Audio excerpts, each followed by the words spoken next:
Well, boys, I apologize for the crappy video, but I'm working on getting a better camera. What I've got here is a 59 Plymouth with the Perkins Diesel. Now, they didn't build a lot of these. They're for taxi use, but it was a taxi thing. They were trying to see if diesels and taxis would be a feasible thing. Anyway, this car had it idled really low and it didn't rev that high, like probably 1100, 1200 RPM. And from what I could find on this engine, which isn't much, I think they should run at least 1600. So I was messing around and I found that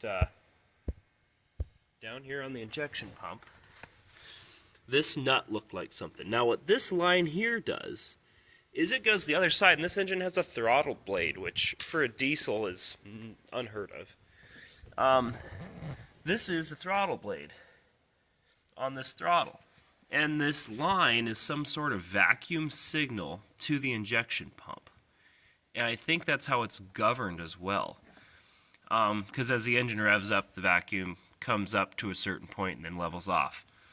So anyway, this cable pulls on the throttle valve, and then it sends a signal to the injection pump and it increases the fuel.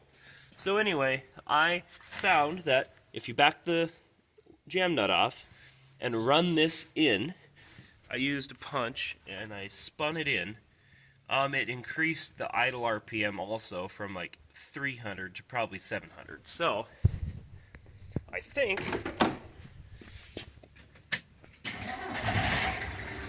she is.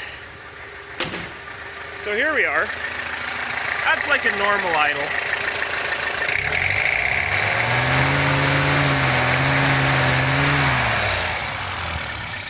That's at least $2,000, so I think she'll drive a lot better now. It needs a heater core, but the car is in amazing shape. And it was featured in this magazine article. So, anyway, it's a pretty cool old piece. I'm going to be tinkering on this a little bit.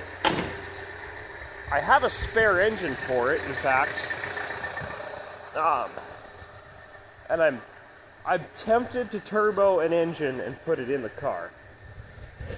It's hyper rare, though, you know, 1 of 20 made, so I'm not looking to hurt it. But see, there's the throttle blade I was talking about, and that little port that's like a vacuum reference to the injection pump. So anyhow, it's a cool little motor. Maybe I'll build a spare, try to turbo it and see what happens. Or I might just drive the car as it is, because it's pretty awesome. Anyway, that is the Diesel Plymouth.